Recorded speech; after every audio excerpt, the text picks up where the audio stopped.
Paz do Senhor, irmãos.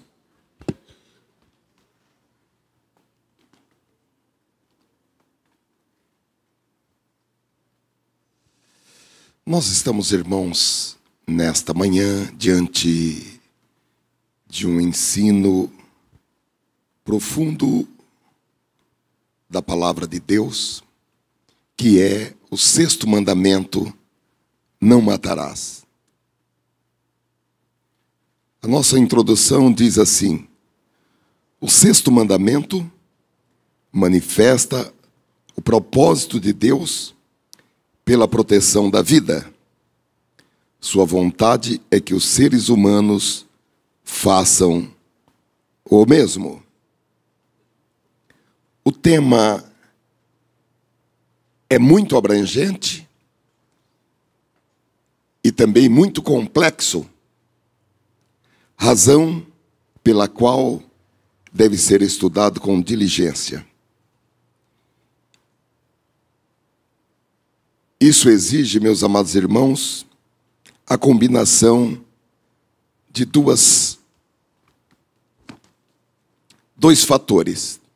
Um é aprofundamento na palavra de Deus, e o outro é a revelação do Espírito Santo. A lei de Deus diz: não matarás, que é o sexto mandamento do Decálogo, como já foi dito nesta manhã. Por outro lado, as leis humanas, inclusive o próprio direito brasileiro, apesar de nós falarmos que não há a pena de morte em nosso país, embora o próprio direito brasileiro autoriza a pena de morte em caso de guerra, e também há uma segunda hipótese, que é quando o militar, ele, diante do inimigo, ele abandona o seu posto. Seria praticamente, em caso de guerra, que um militar brasileiro deixa o seu posto ou vai marcar gol contra.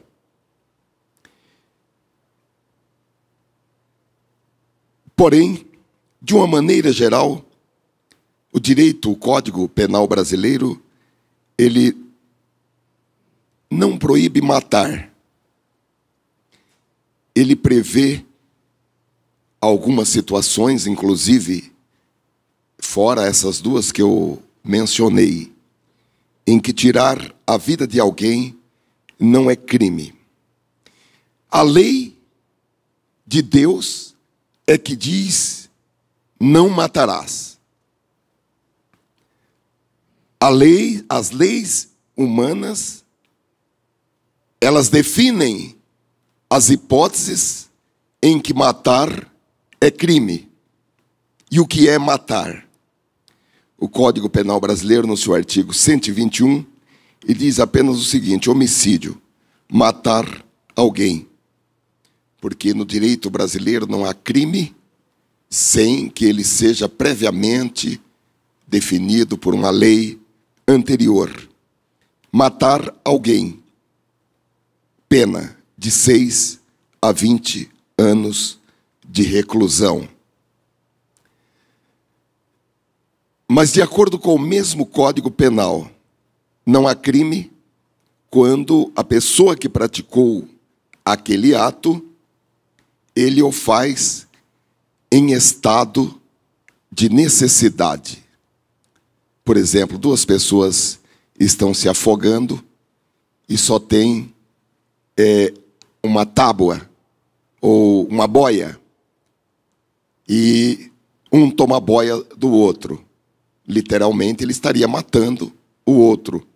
Porém, no direito brasileiro, isso não é considerado crime.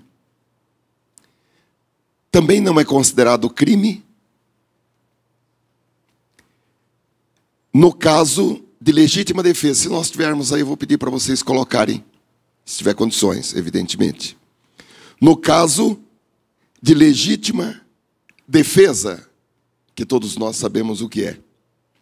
E também no caso de estrito cumprimento do dever legal, que os irmãos sabem, que é o caso de policiais, vigilantes, enfim, pessoas que estão no exercício de uma atividade que tem o dever legal ou exerce um direito com a consequente responsabilidade de proteção. Então, os irmãos já viram que no próprio direito brasileiro nós já estamos diante de várias exceções em que matar não é crime. Nós vimos primeiro no caso da declaração de guerra, nós vimos o caso do militar que deixa o seu posto diante do inimigo. Não é apenas que deixa o seu posto, não é a pessoa que estava ali no posto da polícia e foi embora. Não, é o militar que diante do inimigo ele abandona o seu posto. A questão do afogamento em estado de necessidade, a questão em legítima defesa e também o estrito cumprimento do dever legal ou no exercício regular de um direito. Praticamente, essas são as hipóteses em que, em nosso país, não é crime matar alguém. E essas questões, elas são assim muito desdobradas e são definidas dentro dos parâmetros colocados pelos tribunais do que é legítima defesa, do que é estado de necessidade, do que é estrito cumprimento do dever legal. Agora, quando a Bíblia diz não matarás, começam a surgir algumas perguntas. E eu formulei algumas perguntas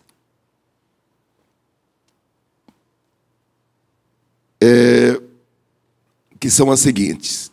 Isso contraria a guerra? Um crente pode ir para a guerra? Um crente pode ser um policial? Porque quando um policial mata alguém dentro do estrito cumprimento do dever legal, isso não é considerado crime pela lei brasileira. Por exemplo, um policial, ele é um atirador de elite. E numa operação, ele tem que atirar em alguém. Nós tivemos um caso que foi muito falado na Copa do Brasil, em que alguém se aproximou da presidente numa atitude que os que estavam fazendo a segurança da presidente à distância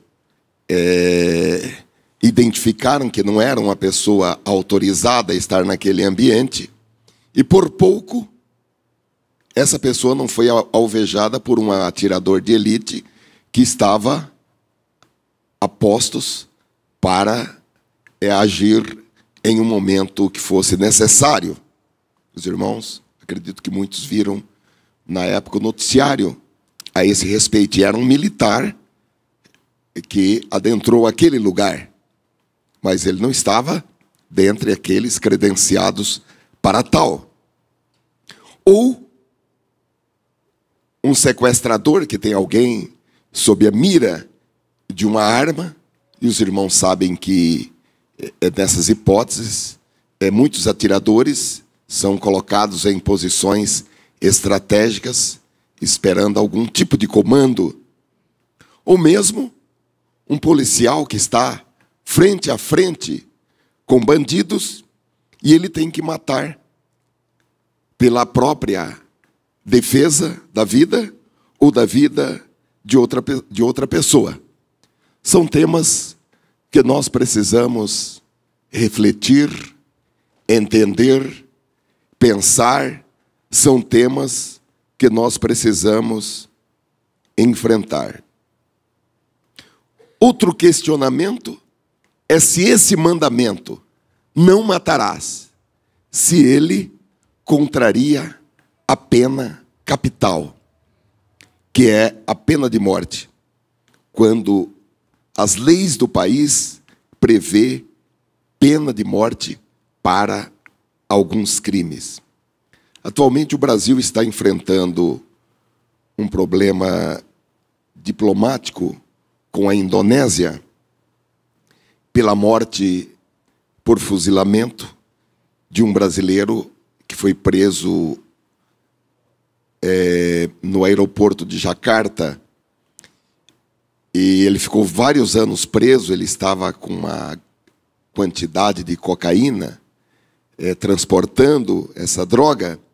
E agora, no dia 18 de janeiro de 2015, ele foi executado. E há outro brasileiro que também está preso na Indonésia, também por tráfico de cocaína. Ambos eram surfistas e a cocaína estava escondida nas pranchas. E esse outro brasileiro, que é um brasileiro do Paraná, ele também está no corredor da morte, porque na Indonésia o crime por tráfico é punido com a pena de morte. E o governo brasileiro apelou ao governo da Indonésia para que não fosse aplicada a pena de morte a esses dois brasileiros, mas o apelo da presidente não foi atendido pelo governo da Indonésia. E ontem nós tivemos um incidente, porque o novo embaixador da Indonésia, ele apresentaria ontem as credenciais como embaixador, segundo a tradição diplomática dos países, ao governo brasileiro. E o embaixador foi até o palácio e, de última hora, ele acabou não sendo recebido pela presidente, e essa situação ocasionou um problema diplomático entre o Brasil e a Indonésia. São muitos questionamentos que surgem, irmãos, e nós precisamos, assim, de aprofundamento para que tenhamos definições, para que formemos um juízo. E como disse aos irmãos, isso só é possível mediante um aprofundamento na palavra de Deus e também a revelação do Espírito Santo. Nós não podemos nos socorrer nem dos chamados direitos humanos e nem do chamado direito penal dos mais variados países. A nossa regra de orientação a respeito de qualquer tema, de qualquer assunto, é a palavra de Deus. E a Bíblia diz: dai a César o que é de César, dai ao Estado o que é do Estado, e dai a Deus o que é de Deus. Então são muitos questionamentos que surgem. Um outro questionamento que eu coloquei é: E quando o crente mata em legítima defesa? Ou nesse caso, é melhor morrer do que matar?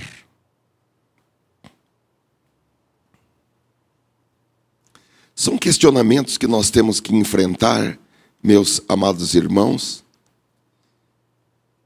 E de alguma maneira, eu vou dizer uma coisa para os irmãos.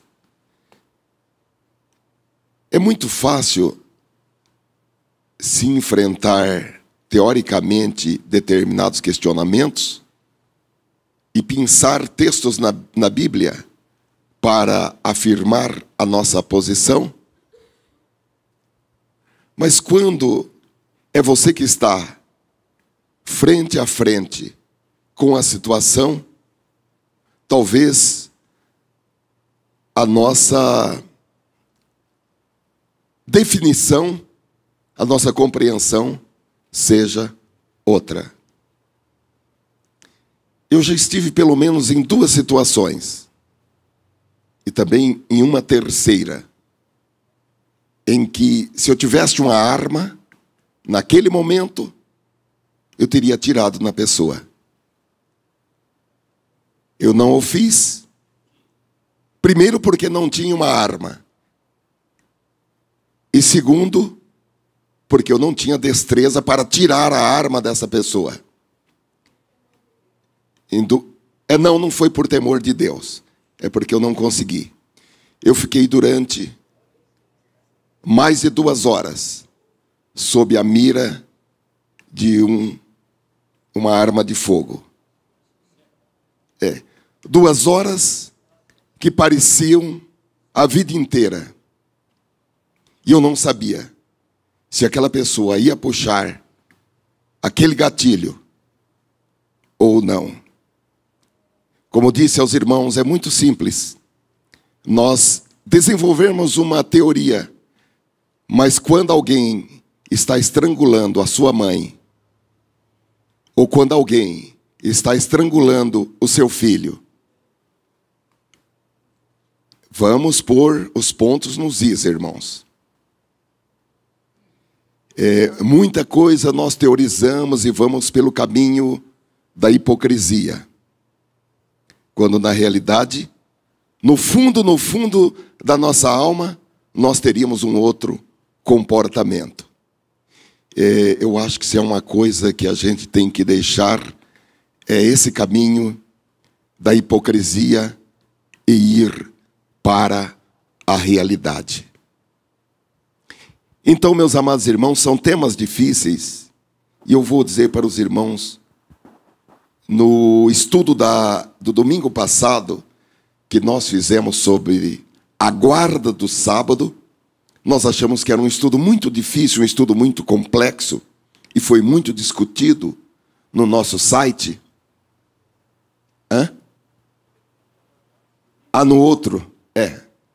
Foi um estudo muito complexo, porém, este 6º mandamento, não matarás, é um assunto ainda mais complexo.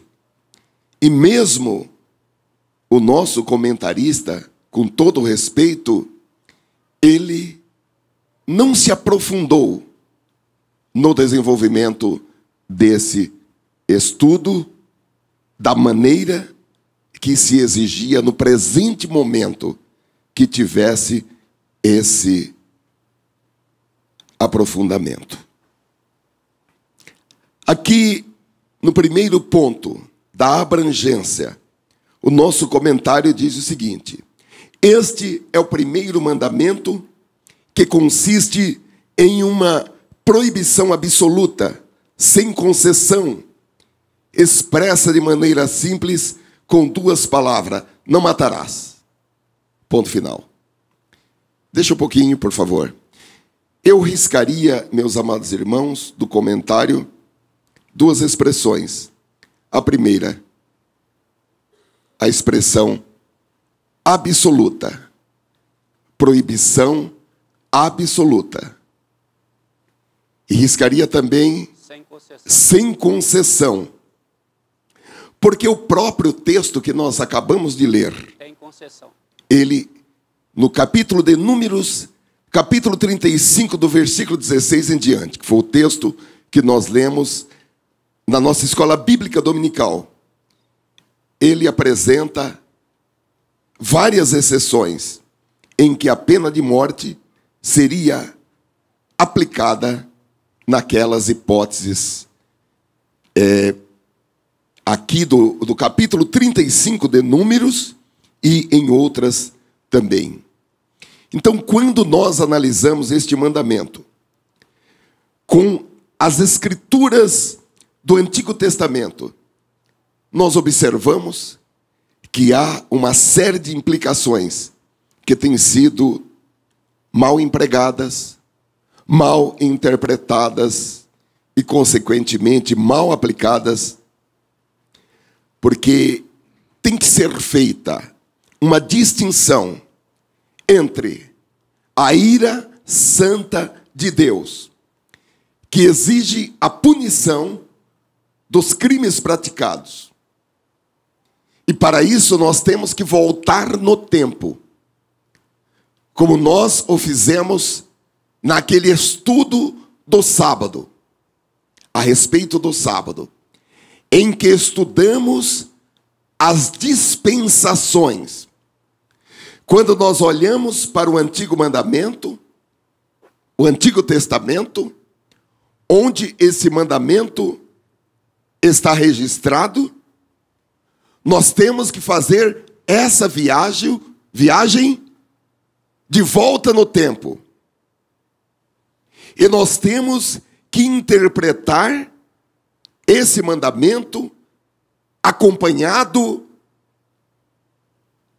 dos demais textos que tratam da pena capital. Nós não podemos simplesmente transportar esse texto para o ano de 2015 e interpretá-lo apenas debaixo do holofote da graça, que se manifestou na pessoa do Senhor Jesus Cristo há apenas 2000 anos atrás. De qualquer maneira, deve ser feita uma distinção entre a ira de Deus, que exigia e exige a punição por crimes praticados, e a malícia do homem ímpio, do homem mau, que trama um assassinato simplesmente para a satisfação da sua própria cobiça.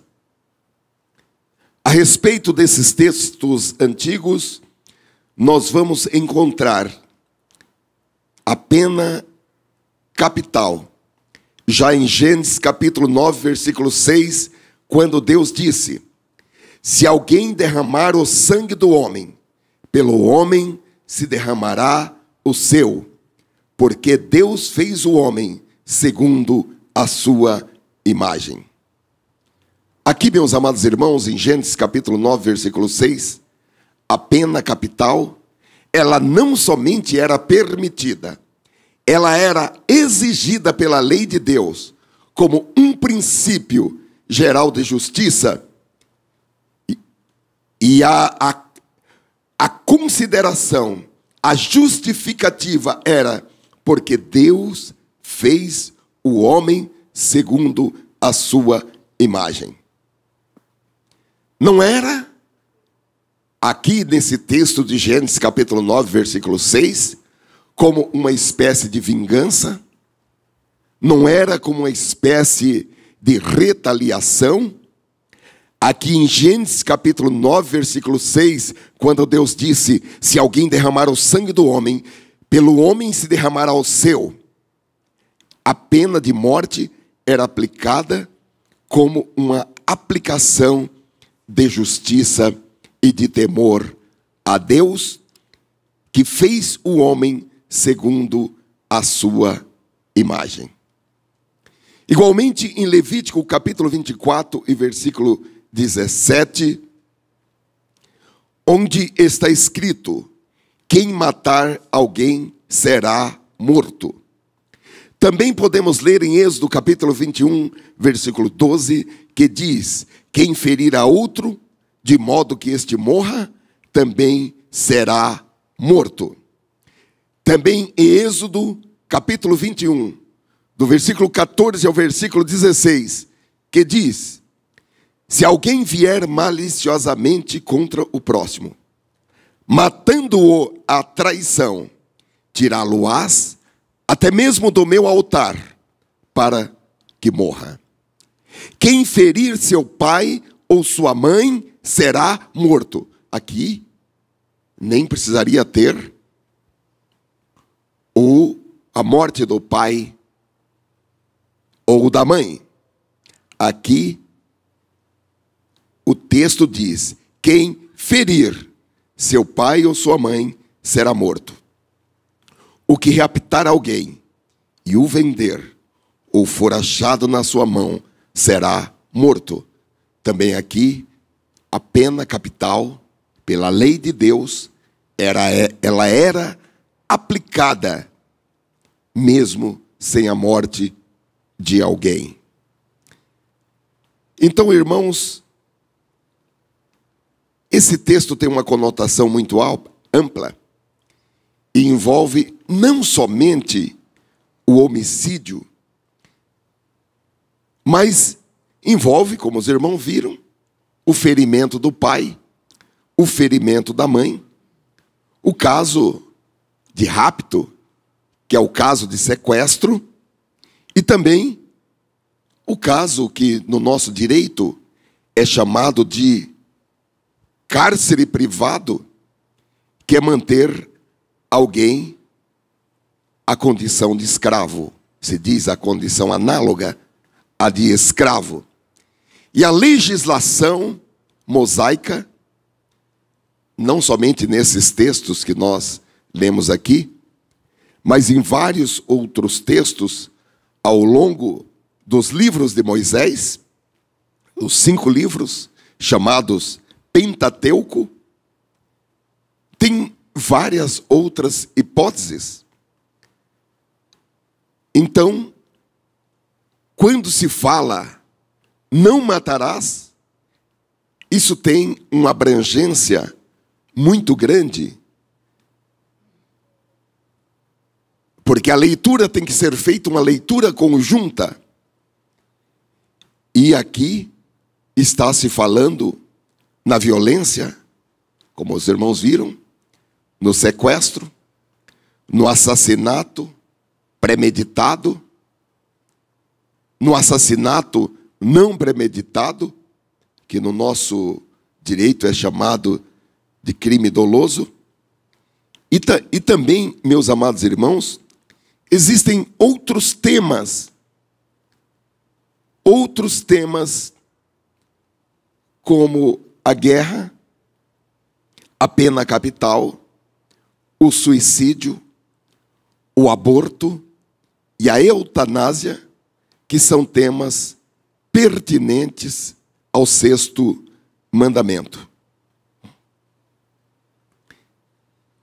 E o nosso comentarista, ele chama a atenção com respeito a alguns desses temas, no final do ponto 1º da primeira sessão sobre o 6º mandamento.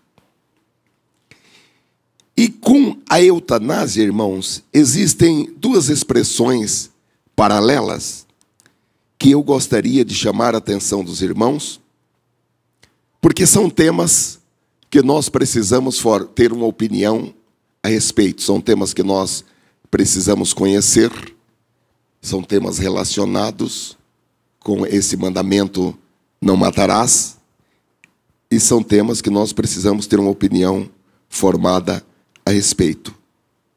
Esses temas relacionados com a eutanásia são os seguintes: a ortotanásia. Ortotanásia. Os irmãos já ouviram falar em ortotanásia? Ortotanásia e a distanásia. Ortotanásia e a distanásia. Nós vamos ver de forma rápida e resumidamente o que é eutanásia, ortotanásia e distanásia, porque são expressões ligadas ao sexto mandamento, não matarás. Eutanásia, todos sabem, é o ato de diminuir o tempo de vida do paciente, forçando-lhe de alguma forma a morte. As leis brasileiras classificam a eutanásia como homicídio. Porém, existem alguns países em que a eutanásia é legalizada, como a Holanda, a Bélgica e outros países onde a eutanásia é legalizada. Eu até li, é que nós aqui não viajamos muito, mas eu até li que se você estiver fazendo uma viagem de turismo na Holanda ou na Bélgica, com algum parente idoso ou doente, e ele passa mal, na hora de chamar uma ambulância tem que tomar cuidado para não ligar para o número errado. Porque se discar para o número errado, pode chegar uma ambulância dos encarregados de praticar a eutanásia. Não é brincadeira, não. Ao invés de chegar a ambulância da vida, chega a ambulância da morte. E eu li também que a eutanásia na Holanda, ela virou um pesadelo para pessoas idosas e doentes. E uma grande parte dos idosos e doentes estão consultando, estão procurando médicos em países vizinhos, como a Alemanha. E de acordo com uma estatística na Holanda, realizada por uma universidade de Göttingen, 41% dos casos de eutanásia praticado na Holanda foram a pedido da família, que queria liberar-se do velho. E 14% das vítimas, entre aspas, estavam totalmente conscientes na hora em que foram liquidadas. Eutanásia tem a ver com o sexto mandamento, não matarás. A outra expressão paralela com a eutanásia é a ortotanásia. O que é a ortotanásia? A ortotanásia é deixar que a pessoa siga o seu caminho natural para a morte, sem aumentar a vida de forma artificial. Ou seja, o médico dá apenas o acompanhamento para que a morte seja menos sofrível possível e de forma natural. Há algum tempo, eu fui até convidado para participar de uma audiência pública que seria realizado. Eu até pedi oração para alguém, não pedi para a senhora, né, irmã? É uma audiência pública que seria no Congresso Nacional sobre uma lei que está em tramitação a respeito da ortotanásia. E eu iria participar dessa audiência pública junto com um espírita, ia na condição de pastor.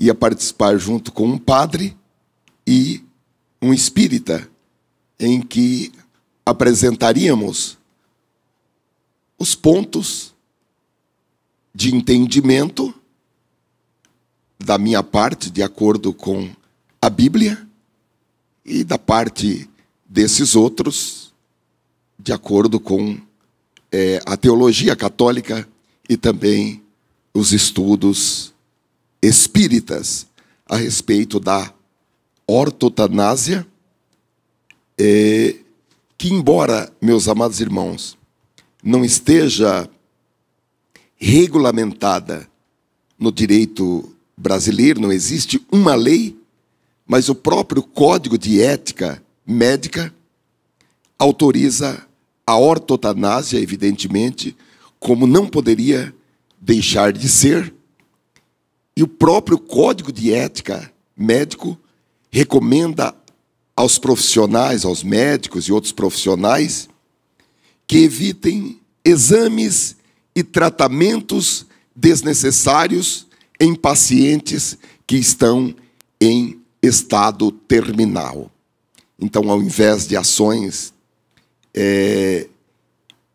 obstinadas para manter a pessoa viva, o texto diz assim: aconselha a adoção de cuidados paliativos que reduzem o sofrimento do doente, ou seja,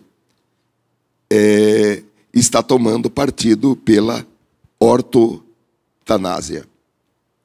E, diferentemente, numa situação diametralmente oposta, a distanásia. O que é a distanásia? A distanásia é o ato de prolongar a vida do paciente, seja por drogas ou por meio de aparelhos, uma vez que a morte já é uma sentença e não há possibilidade. Por exemplo, são muitas situações.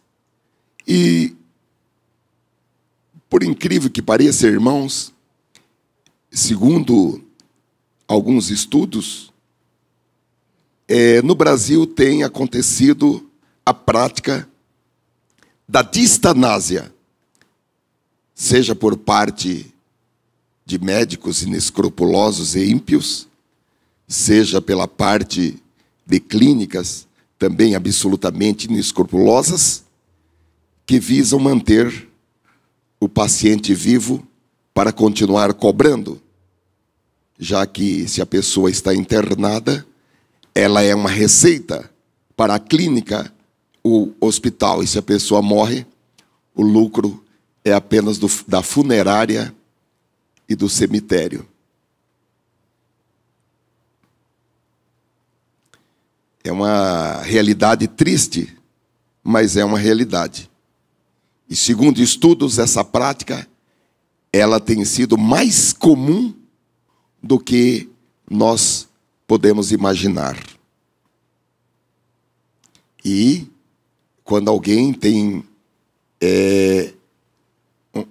uma pessoa que está internada, normalmente ela fala aquela frase: faça tudo que o senhor puder, não importa quanto custe, para que essa pessoa não morra. Então, meus amados irmãos, a diferença é muito sutil, porque, de um lado, existe a real intenção, evidentemente, do médico, da casa de saúde, de curar o doente. Então, a diferença entre a distanásia e essa intenção de curar o paciente, ela é muito sutil. Mas quando acontece, é algo realmente degradante. O ser humano, ele tem o direito de saber exatamente o que está acontecendo com ele, para que ele possa decidir se ele quer a ortotanásia, por exemplo, ou não. Ou se ele opta por um tratamento inútil, esse chamado distanásia. São situações, irmãos, que estão relacionadas com o sexto mandamento, não matarás, porque o não cuidado, seja por alguém que tem o dever, seja por dever de família, seja por dever de solidariedade humana, já que a omissão de socorro é catalogada no direito brasileiro como crime e pode evoluir para homicídio, seja por aqueles que estão envolvidos na área de saúde. Então, são situações que estão diretamente envolvidas com o sexto mandamento, não matarás. Vamos continuar o nosso comentário. O sexto mandamento reflete o ensino geral do Antigo Testamento sobre o respeito à santidade da vida. O Senhor Jesus incluiu aqui o ensino sobre o amor. No Novo Concerto, ele inclui pensamentos e palavras, eiras e insultos, porque o Novo Testamento considera como homicida aquele que aborrece o seu irmão, conforme 1 João capítulo 3, versículo 15, que diz: quem odeia seu irmão é assassino. Os irmãos acreditam nisso? Acreditam? Acreditamos 100% ou assim uns 20%? Acreditamos mesmo? E o que nós fazemos quando alguém diz para nós: eu odeio o irmão fulano de tal? Será que nós acreditamos mesmo? Ou acreditamos 20%? Eu não estou definido assim quanto eu realmente acredito nessa escritura.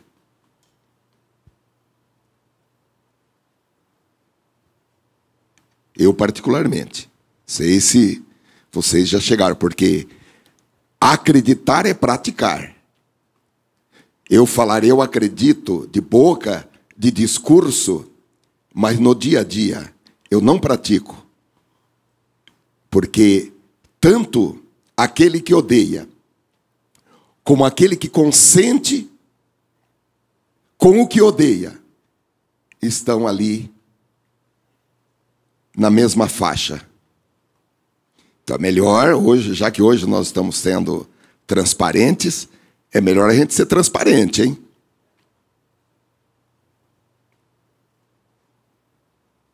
Porque em vários casos, eu não deixei de falar com determinadas pessoas que falaram para mim: eu não gosto daquele irmão. Eu não o tratei como homicida.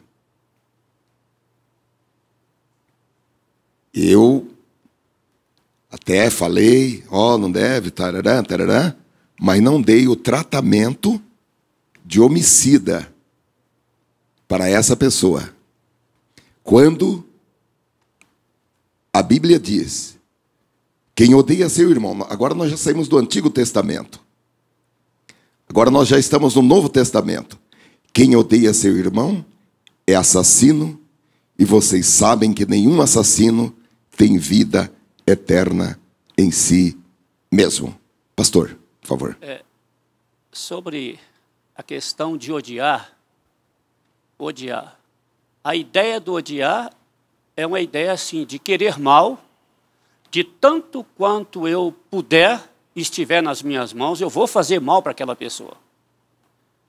Agora, eu creio que há uma diferença muito grande em eu me afastar de uma pessoa que tem uma atitude claramente contrária à palavra de Deus, que traz prejuízo para a igreja, que traz prejuízo para a comunidade, e que a comunidade, pela sua acomodação, se faz indiferente, não toma as providências. Então, se eu não está na minha competência de resolver o problema, eu me abstenho, eu me afasto, eu ignoro aquela situação, porque quem deveria tomar a providência não toma, eu ignoro aquela situação, não tenho comunhão com aquela pessoa.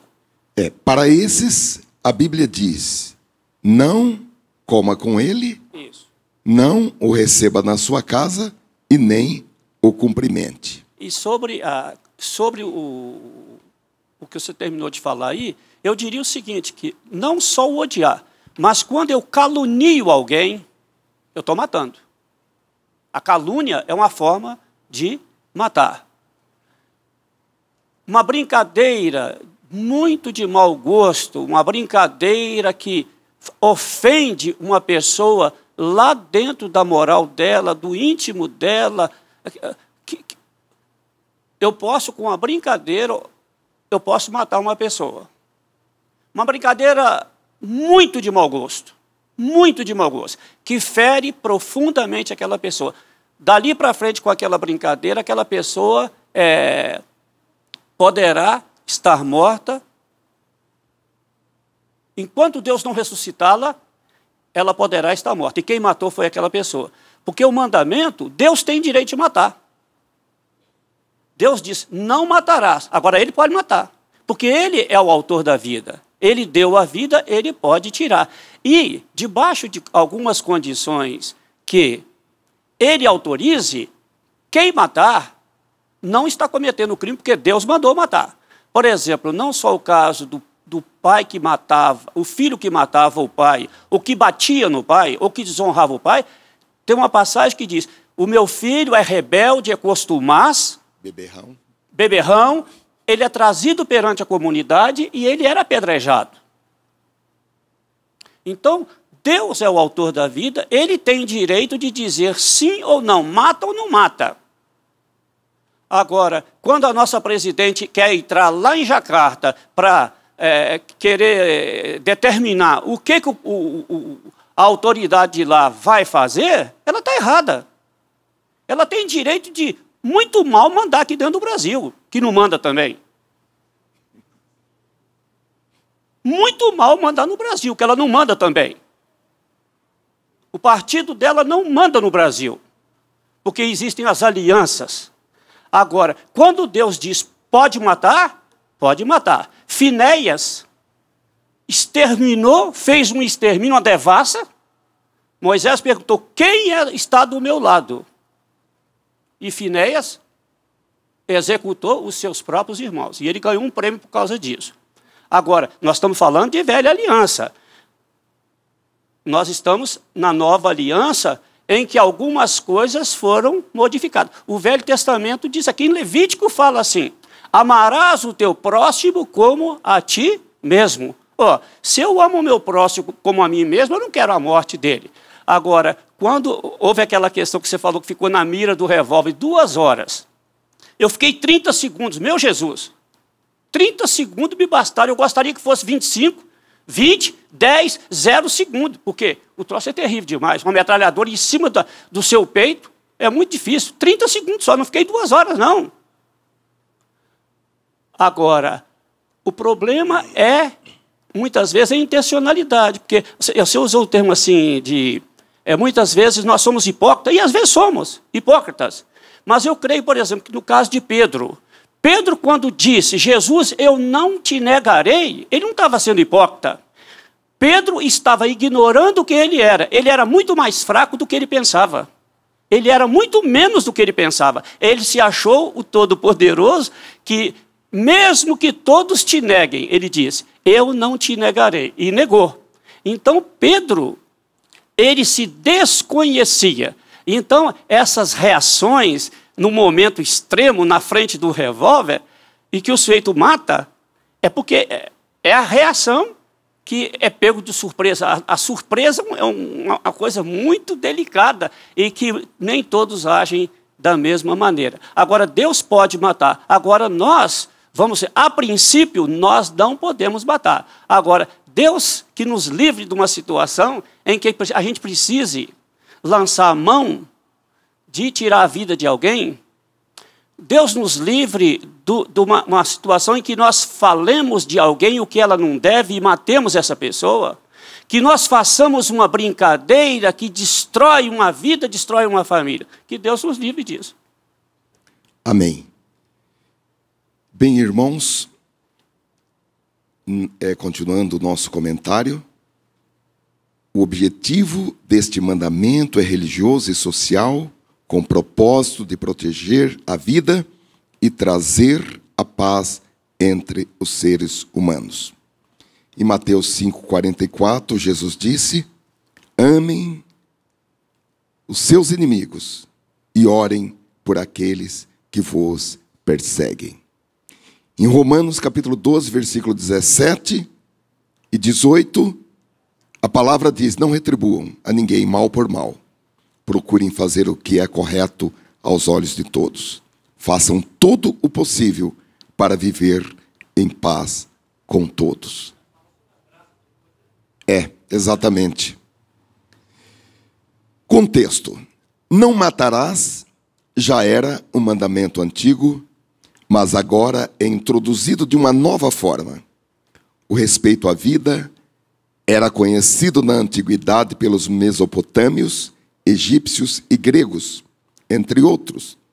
O Código de Hammurabi, 1750 anos antes de Cristo, rei da Babilônia, é um exemplo clássico, contudo não se revestia de autoridade divina.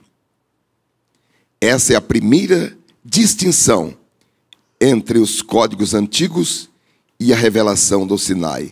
A outra é que Deus pôs sua lei no coração e na consciência dos demais povos. Importância da vida. A vida é um dom de Deus e ninguém tem o direito de tirá-la. Somente Deus, que criou o homem à sua imagem, tem o direito de pôr fim à vida humana. 3 grandes personagens da Bíblia pediram a morte e não foram atendidos: Moisés, Elias e Jonas. Tudo isso nos mostra que a vida pertence a Deus e não a nós mesmos. Deus sabe a hora que a vida humana deve cessar. Ele é o soberano de toda a existência. O suicídio, meus amados irmãos, está incluído aqui como terminantemente proibido, já que somente Deus pode dispor da vida de uma pessoa. A vida de uma pessoa não pertence a ela própria. O corpo de uma pessoa veio de Deus e tem que voltar para Deus. E nós, ainda além desse aspecto de Deus como o autor, o doador da vida, aquele que disponibilizou um corpo para nós, nós que estamos em Cristo, ainda temos a nossa relação com o Espírito Santo, que amplifica este senhorio de Cristo sobre os nossos corpos, sobre as nossas vidas. Então, só Deus sabe a hora em que a vida humana deve cessar, e não alguém. Não matar. A proibição do 6º mandamento é não assassinar. E aqui o nosso autor, ele chama a atenção para o seguinte: o verbo hebraico hatzah, matar, assassinar, destruir, aparece 47 vezes no Antigo Testamento, em sua maior parte nos textos legais. A primeira ocorrência é nos 10 mandamentos, em Êxodo capítulo 20, versículo 13.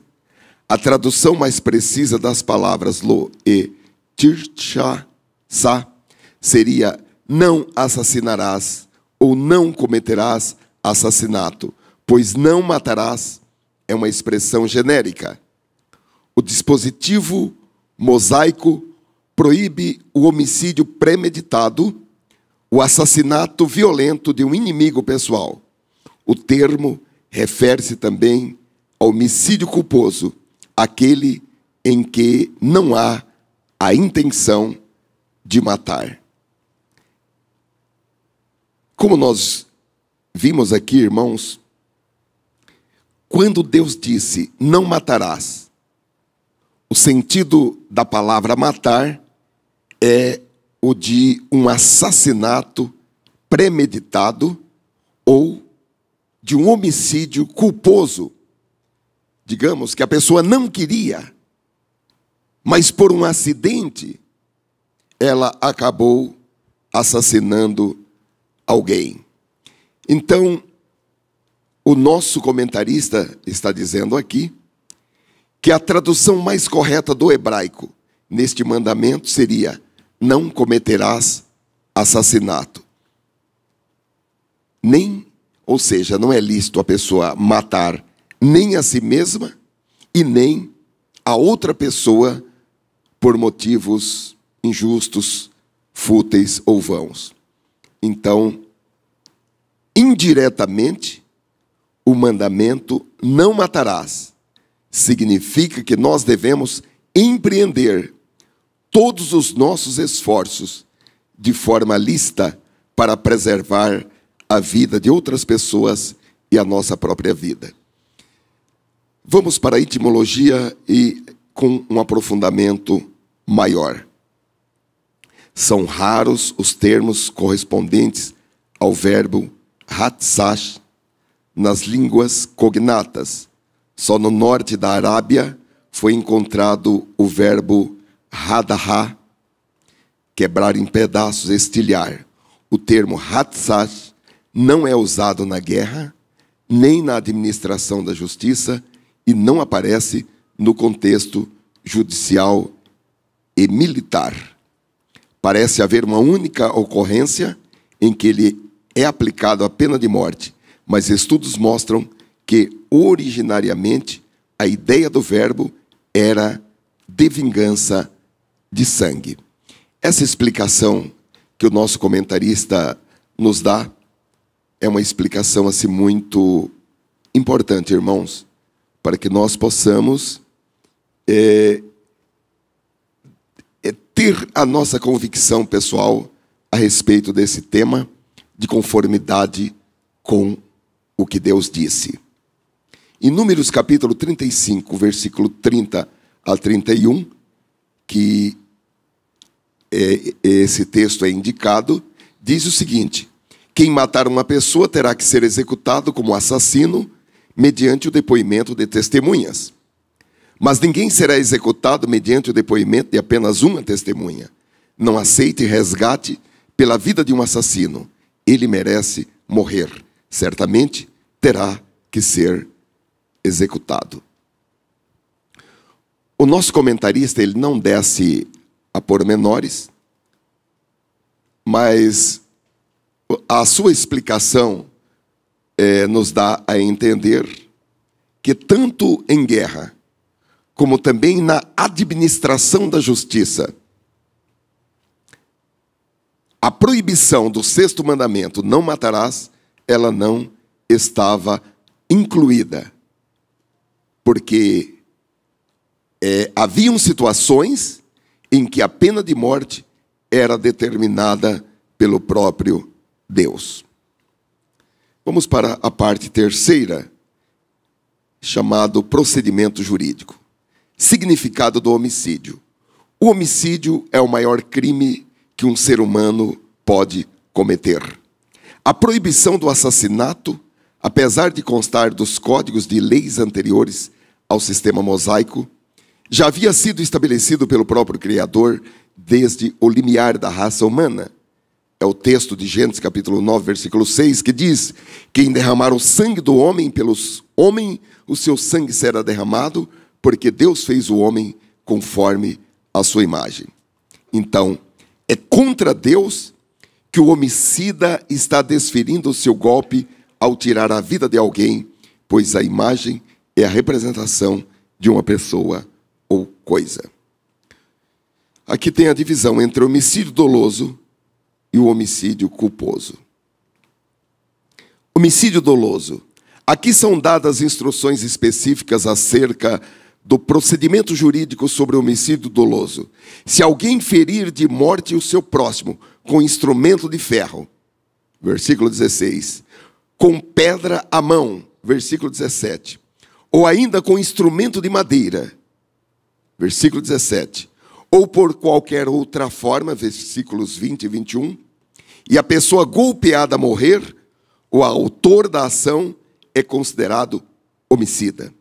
O substantivo homicida, rotseach, vem do verbo hatzah, e aparece repetidas vezes aqui. Trata-se de homicídio doloso, e em todos esses casos, o texto bíblico diz: o assassino terá que ser executado. E no versículo 19, Números capítulo 35, versículo 19, diz: o vingador da vítima matará o assassino, quando o encontrar, o matará. Era um gatilho que a lei do Antigo Testamento dava para a reparação dentro daquele preceito, olho por olho e dente por dente. Homicídio culposo era o crime involuntário e acidental, razão pela qual o autor não deveria morrer, e a lei estabeleceu o procedimento a ser seguido para livrar o réu da pena de morte. Ele precisava se refugiar numa das cidades de refúgio, até provar que o homicídio fora acidental. A outra maneira de escapar das mãos do vingador do sangue era agarrar-se nas pontas do altar. Mas nós vimos que se o homicídio fosse doloso, mesmo que a pessoa estivesse agarrada nas pontas do altar, ela devia ser retirada à força do altar para receber a pena capital. O nosso autor diz que esses dois recursos equivalem ao habeas corpus que é concedido atualmente, ou acrescentaria outros instrumentos para que a pessoa responda, prove em liberdade que aquele homicídio não foi intencional. Punição. O sangue de Abel. O termo sangue de Abel em a voz do sangue do teu irmão clama a mim desde a terra está no plural, no hebraico, que segundo o Talmud, antiga literatura religiosa dos judeus, significa sangue de sua descendência. Todo aquele que destruir uma vida em Israel, a Escritura reputa como se tivesse destruído o mundo inteiro, porque o crime interrompe a posteridade da vítima. Em Hebreus é dito que o sangue da aspersão de Cristo fala melhor do que o sangue de Abel. Hebreus 12, 24. Isso porque o sangue de Jesus clama por misericórdia, mas o sangue de Abel clama por vingança. O vingador. Vamos ver esta figura. A lei dava o direito ao vingador do sangue. Goel, em hebraico, que significa redentor, remidor, vingador, de matar o assassino onde quer que o encontrasse. Vingar o sangue era no Oriente Médio uma questão de honra da família. Era uma grande desonra para a família, segundo os costumes antigos do Oriente Médio, não vingar o assassinato de um ente querido. Isso é mantido ainda hoje nessa parte do mundo. Agora, o Senhor Jesus, ele mandou substituir a vingança pelo perdão. A força do perdão é maior do que a força da vingança. Mateus capítulo 5, versículo 38, Jesus falou: vocês ouviram o que foi dito? Olho por olho e dente por dente? Mas eu lhes digo, não resistam ao perverso. Se alguém o ferir na face direita, oferece-lhe também a outra. E se alguém quiser processá-lo e tirar-lhe a túnica, deixe que leve também a capa. Os irmãos estão vendo a dificuldade. Expiação pela vida. O crime de assassinato podia ser expiado por uma das duas maneiras estabelecidas na lei mosaica. A primeira, no caso de homicídio doloso, em que uma vida é expiada pela outra. Ou seja, o assassino deve ser morto. Ou seja, era vida por vida. A segunda diz respeito ao homicídio culposo. Nós estamos falando da lei do antigo pacto. A segunda diz respeito ao homicídio culposo, a busca de proteção em uma das cidades de refúgio. A expiação, nesse caso, é a morte do sacerdote da cidade. Bem entendido, irmãos. Não é que o sacerdote ia ser morto. É que aquele que praticou um crime, digamos, não vamos dizer um crime, aquele que praticou um assassinato, que não desejava praticar, digamos, por um acidente, ele iria para aquela cidade e ele ficaria ali até a morte do sumo sacerdote. E aquela comunidade, aquela cidade, todas as pessoas daquela cidade protegeriam o acusado de assassinato do vingador da vítima. E após a morte do sacerdote, ele poderia voltar para a sua possessão, ele poderia sair daquela cidade de refúgio e voltar para a sua possessão.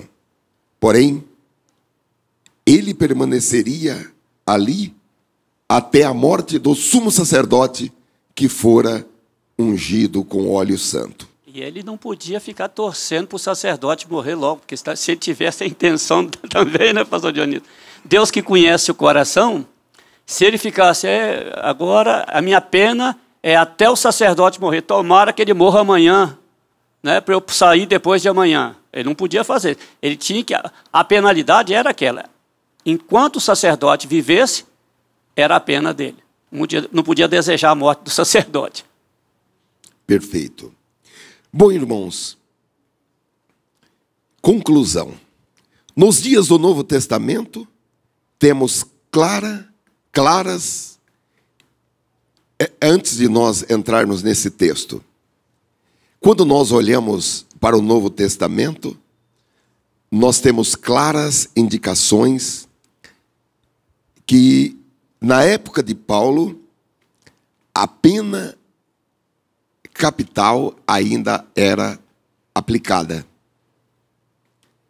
Existiam crimes que eram considerados crimes dignos de morte.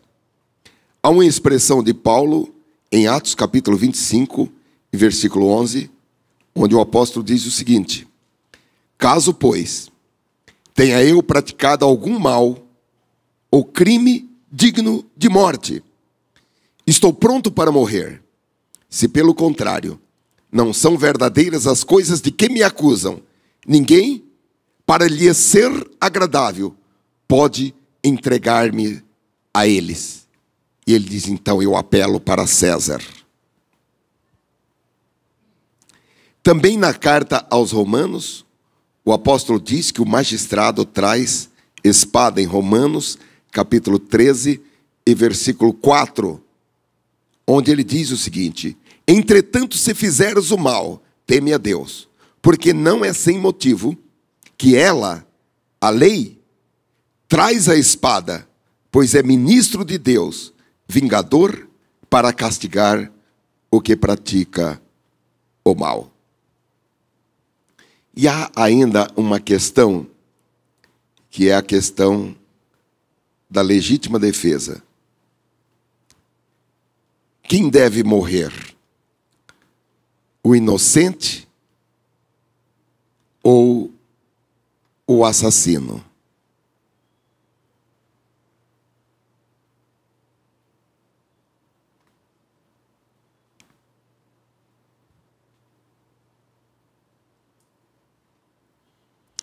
Bom, irmãos, são coisas que nós temos que pensar a respeito e chegar a algum tipo de conclusão. Pela lei, a defesa própria, ou a defesa de familiares, ou a defesa de amigos, ou até mesmo a defesa do próximo, não se constitui em crime.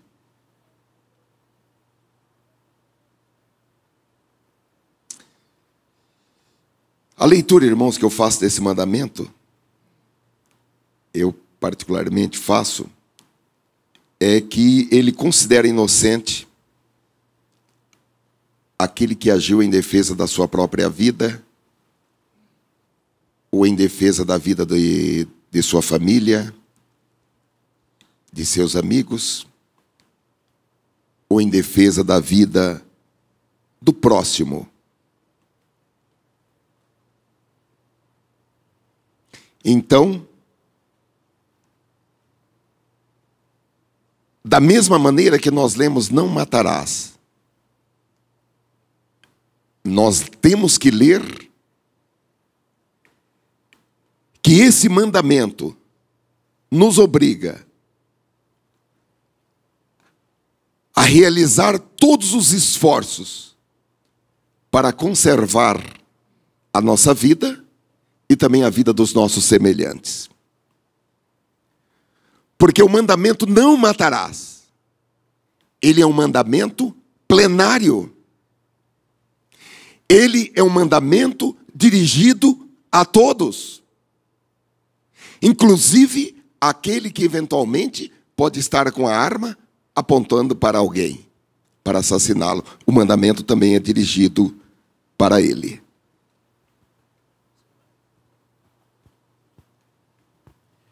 E quem mata em nome do Estado, como é que fica?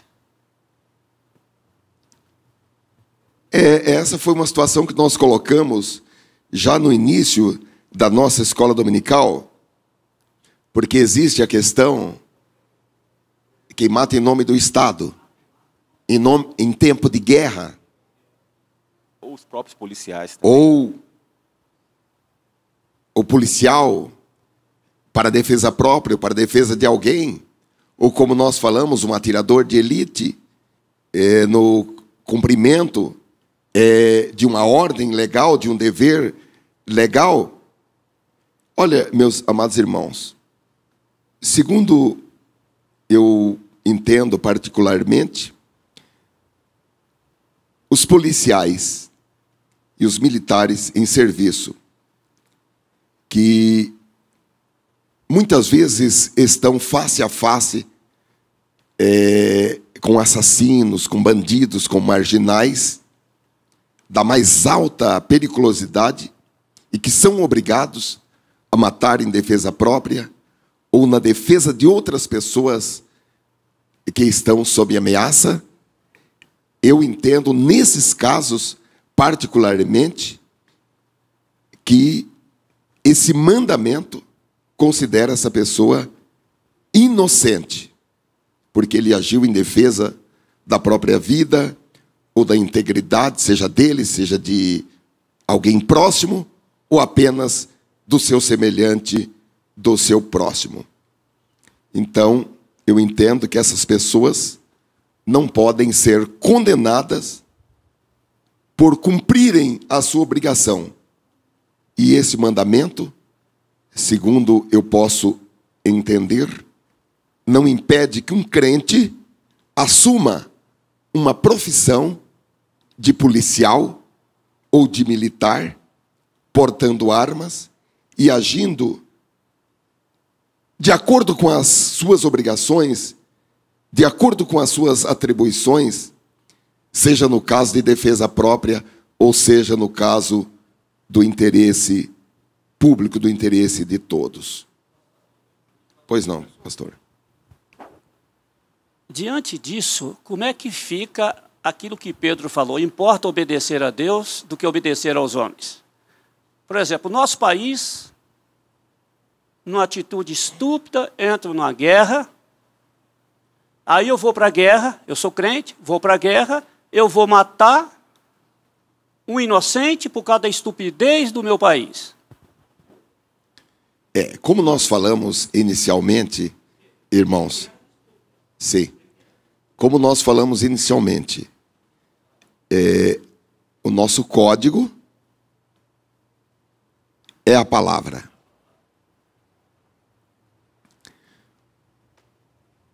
Existem muitas situações e muitas posições que cada vez vai ficar mais difícil para o crente, cada vez mais.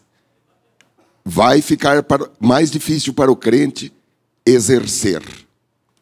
Obviamente, nós estamos falando dentro de bases que são bases que não coincidem, não estão de encontro à palavra de Deus, de encontro, não ao encontro, de encontro com a palavra de Deus. É para isso que nós precisamos, não só para esta decisão, se ficamos ou não ficamos no exército, se vamos ou não vamos para a guerra. Nós precisamos ter como regra a palavra e buscar a orientação do Espírito Santo para cada caso. Agora, atualmente está sendo organizado um exército de voluntários com 4.000 soldados, atualmente, para enfrentar o chamado Estado Islâmico. Os irmãos estão sabendo? Um exército com 4.000 voluntários. Já existem 500 soldados treinados para o combate. É um exército de voluntários cristãos. Bem entendido. São voluntários cristãos.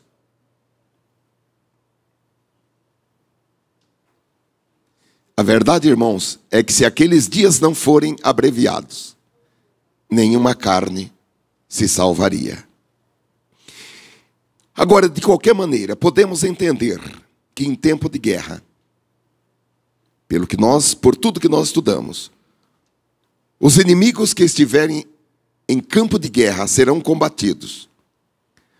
Agora, em tempo de paz, se um inimigo se apresenta diante do crente com necessidades, essa pessoa precisa ser atendida. E o texto que nós já lemos é não pagar o mal com o mal. Pelo contrário, Romanos capítulo 12, versículo 20. Pelo contrário, se o teu inimigo tiver fome, dele de comer, se tiver sede, dele de beber, fazendo isto, você amontoará brasas vivas sobre a cabeça dele. Não se deixem vencer pelo mal, mas vençam o mal com o bem. Para finalizar, irmãos, com o comentário da nossa lição, que diz: o Senhor Jesus vinculou o 6º mandamento à doutrina do amor ao próximo. Devemos manter nossa posição em favor da paz e da fraternização, dizendo não à violência em suas diversas modalidades para a glória de Deus. Amém, irmãos? Eu espero, irmãos, Pode sim, pastor. Eu sou favorável à pena de morte. Eu não posso matar, mas a autoridade constituída pode, porque ela é ministro de Deus para isso. Até nem sei porque Pedro andava armado. Ele andava com a espada na cinta. Quando mexeram com Jesus, ele queria cortar a orelha de um, e Jesus falou para ele: guarda a espada, porque quem lança a mão da espada, a espada morrerá. Entendeu? Então é o seguinte, eu não tolero um homem como este aqui, que apareceu na televisão, que contratou um bandido para matar a mulher dele e 2 recém-nascidos. Ele mata uma mulher, mata 2 recém-nascidos, pega o corpo das 2 crianças, joga no meio do mato, e depois vai fazer o quê? Vai para a cadeia, usar do meu dinheiro e do seu. Esse cara aí devia passar por pena de morte. Porque quem lança a mão da espada, a espada morrerá. Agora, tem uma diferença lá na carta de João, tá? Aquele homicídio da carta de João não é morte física. Não é matar um irmão fisicamente, não. Veja o contexto, ele está falando de uma morte espiritual. Se eu for um elemento que provoque a morte de um irmão na fé, e ele nunca mais volta, eu vou responder por isso. É. Se eu tiro a vida da vida de uma pessoa, espiritualmente falando, eu sou culpado, tem que ter cuidado com isso. Não é simplesmente tirar a vida física, que a vida física ela passa, a outra é eterna. A morte espiritual é eterna. Então, quem fizer isso, tenha cuidado, porque pode contrair alguma dificuldade pelo caminho. Obrigado, pastor. Alguém mais quer trazer dos irmãos amados aqui presentes, ou mesmo as pessoas que estão pela internet, quer trazer uma consideração? Eu gostaria de deixar à vontade para os irmãos, já que esse tema é um tema bastante polêmico, e nós vamos encontrar sustentação tanto para uma posição quanto para outra. A definição de cada um é muito importante a respeito desse tema. Hoje, de acordo com a Constituição brasileira, não pode haver uma consulta pública ou até mesmo a propositura de um projeto de lei sobre a aplicação da pena de morte, porque é uma das cláusulas pétreas na Constituição do Brasil, mas pode ser que amanhã nós sejamos chamados a um plebiscito para a população decidir se quer implementar no Brasil a pena de morte ou não. Então, desde logo, nós precisamos ir formando a nossa convicção para que nós, quer seja sim, quer seja não, nós o façamos com bases sólidas de convencimento pessoal. Eu queria só fazer um acréscimo sobre a questão da Indonésia. A lei do Brasil não tem pena de morte. Nesses casos estudados, é permitido matar em situação de guerra, legítima defesa, ou militar, tudo bem. Mas, normalmente, não se pode matar. Lá, a lei deles, estabelecida por eles, e cada país tem a sua lei, e aí é que não pode entrar em ingerência de uma lei brasileira numa lei indonésia. Por isso que existe corte internacional que julga, arbitra os casos de genocídio, e nós já tivemos casos assim. Agora, essa ingerência no outro estado, na outra nação, querer lavar a louça na cozinha do outro, cada um lava a sua louça na sua cozinha. Agora, lá foi estabelecido o seguinte: droga aqui é pena de morte, e acabou. Agora, nós vamos tomar as dores de gente que está vendendo cocaína, levando cocaína para matar as pessoas lá, porque droga mata. Droga mata.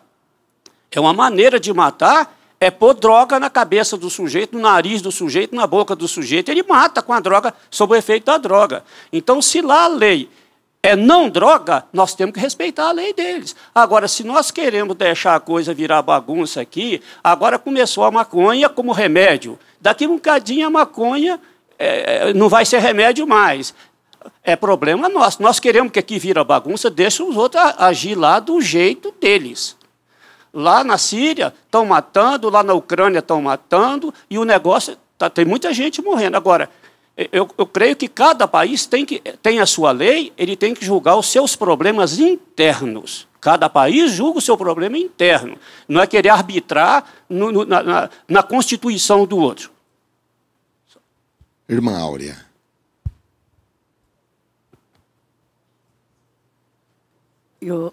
Eu sou do irmão com a paz do Senhor. E eu, no meu entendimento, eu estou só analisando as coisas, que eu acompanho muitas coisas, que nem o pastor falando dessa reunião que tem lá, que não sei quantas coisas estão querendo matar lá.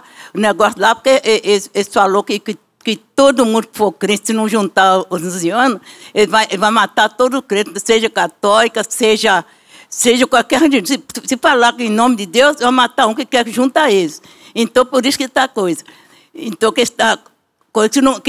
pensou que a testemunha do diabo. Se chegasse aqui no Brasil, que fala que todo mundo virar eles, como vai ser?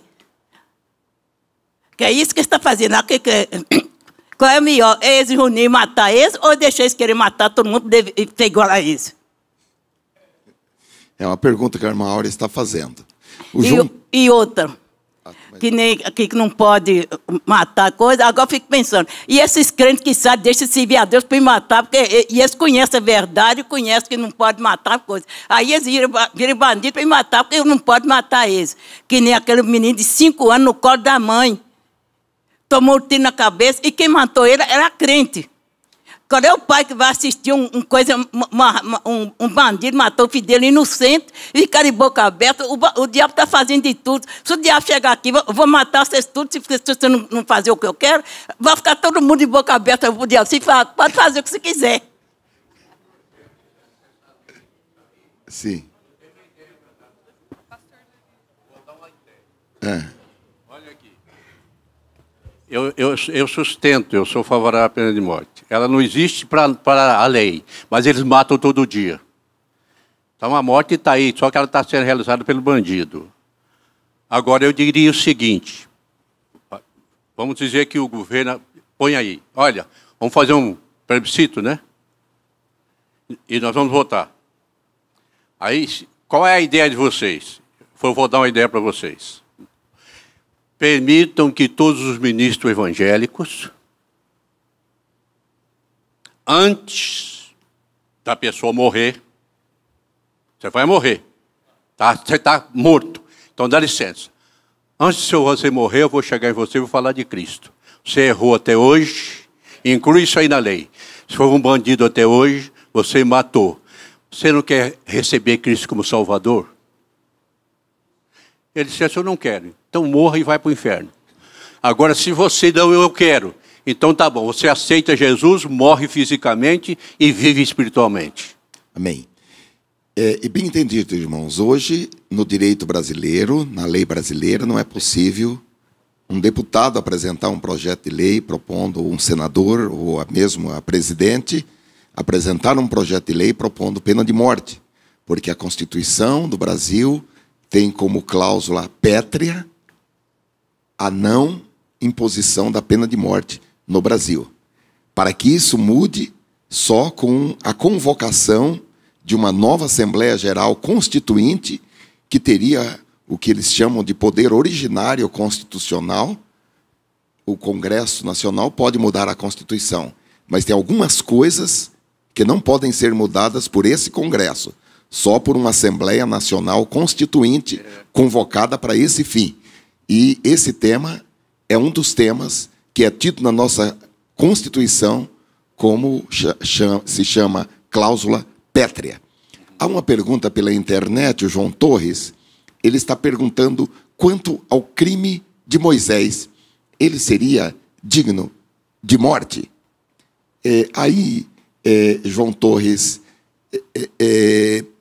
nós estamos falando em um mandamento e em leis que foram instituídas depois daquele acontecimento com Moisés, que foi quando Moisés matou aquele homem que estava judiando de um hebreu. Então, para que nós falamos se era digno de morte pela lei daquela época, não teríamos como definir, até porque não conhecemos como era a lei do Egito naquela época. Agora, nós precisaríamos, assim, para responder a sua pergunta biblicamente, voltar àquelas dispensações. Me parece que estávamos na época da dispensação da consciência. De forma que era algo que ficaria muito assim no plano divino da real situação vista por Deus, que olha para o coração do ser humano. Esse assunto do internauta lá, a atitude de Moisés, naquele instante, foi de autodefesa. Ele matou para defender um seu irmão que estava sendo prejudicado. Então, eu creio que ele matou tomando as dores. A intenção dele, eu creio que Deus vê muito o que está no coração, a intencionalidade. Por isso que existe diferença entre culposo e doloso, por causa da intencionalidade, o propósito. Ele matou para defender um irmão, para defender a sua nação. Ele tomou as dores do seu povo. E Hebreus faz menção a isso. Diz que ele foi mal entendido quando ele tentou defender. Ele não estava autorizado a defender daquela maneira. Costa pede para comentar o versículo. Mas ficarão de fora os cães e os feiticeiros e os que se prostituem e os homicidas e os idólatras e qualquer que ama e comete a mentira. Costa, eu entendo que a expressão homicida nesse versículo, ela está numa expressão mais ampla, até porque a palavra homicida é aquele que mata um homem. Assim, etimologicamente, nós temos outras expressões para aquele que mata uma criança, que não é homicida, é infanticida. Para aquele que mata o pai, que é parricida. Para aquele que mata a mãe, que é matricida. E outras expressões. Então, nós podemos entender que essa expressão em Apocalipse capítulo 22 homicida, no meu entendimento, está todas as hipóteses em que Deus condena. Agora, esse versículo não está vinculado às leis humanas. Esse versículo está vinculado à lei de Deus. Bem entendido ainda, para os ímpios. Nós vamos encerrar, irmãos, com o texto da primeira epístola de João, capítulo 4, versículo 7, que diz: Amados, amemo-nos uns aos outros, porque o amor é de Deus, e qualquer que ama é nascido de Deus e conhece a Deus. Aquele que não ama não conhece a Deus, porque Deus é amor. Nisto se manifestou o amor de Deus para conosco, que Deus enviou seu Filho unigênito ao mundo, para que por ele vivamos. Nisto está o amor. não em que nós tenhamos amado a Deus, mas em que Ele nos amou e enviou o seu Filho para propiciação pelos nossos pecados. Amados, se Deus assim nos amou, também nós devemos amar uns aos outros. Ninguém jamais viu a Deus. Se nós amamos uns aos outros, Deus está em nós, e em nós é perfeito o seu amor. Nisto conhecemos que estamos nele e ele em nós, pois que nos deu do seu Espírito, e vimos e testificamos que o Pai enviou seu Filho para Salvador do mundo. Qualquer que confessar que Jesus Cristo é o Filho de Deus, Deus está nele e ele em Deus. E nós conhecemos e cremos no amor que Deus nos tem. Deus é amor. E quem está em amor está em Deus e Deus nele. Amém. Pois não, irmã? Então, eu gostaria de fazer um comentário sobre o que disse sobre a morte que Moisés matou, né, aquele que estava assim, maltratando, né? Então ele queria defender, né? Então eu gostaria de comentar, porque assim, se Deus tivesse agido como Moisés tivesse sido um assassino, ele não escolheria Moisés para salvar o povo contra o Egito, né? O povo do Egito, contra Faraó. Então ele escolheu Moisés por quê? Moisés tinha matado alguém, mas Deus não teve ele como um assassino. Escolheu ele para tirar o povo das mãos de Faraó. Então é isso que eu gostaria de comentar. Amém? Obrigado, irmã. Muito...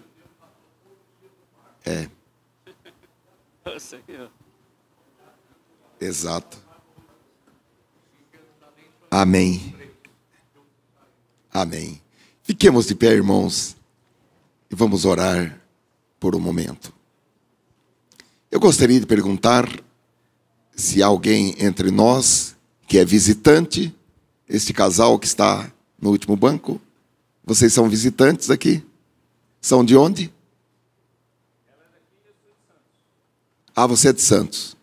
Amém. Vamos todos nós levantar as nossas mãos.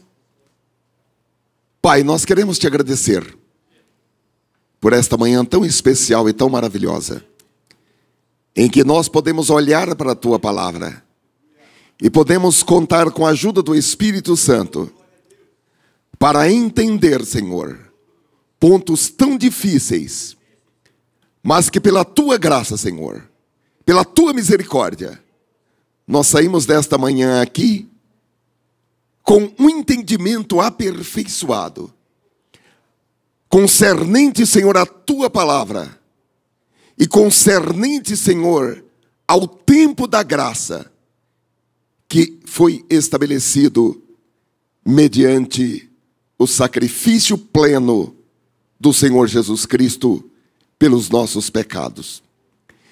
Queremos te agradecer por esta obra gloriosa do Espírito Santo na vida de tantos seres humanos. Esta obra transformadora. Esta obra, Senhor, que consolida, Senhor, a salvação na vida dos teus filhos. Nós te agradecemos nesta manhã e apresentamos-nos diante de ti, clamando e rogando pelo teu auxílio. Clamando, Senhor, rogando pela tua ajuda, para que nós sejamos, Senhor, transformados à imagem do teu santo Filho Jesus, para que nós tenhamos os mesmos sentimentos que houve em Cristo Jesus, para que nós consigamos ter o mesmo comportamento. Ó Senhor, nós te pedimos nesta manhã, ajuda-nos a amar, ajuda-nos a compreender, a perdoar. Oh, aleluia, aleluia. Inaugura, Senhor, este novo tempo. Abençoa a tua igreja, esta congregação. Traz, Senhor, a santificação. Ó Senhor, queima toda a impureza. Queima, Senhor, todo o mal. Abençoa o teu povo, Senhor. Oh, dá-nos essa capacidade para amar, para ter o mesmo sentimento, para ser um, como o Senhor é um com o Pai. Que nós possamos ser um entre nós, e possamos ser um contigo, um com o Espírito Santo, um com o Pai. É a nossa oração e gratidão, em o nome de Jesus. Amém, graças a Deus.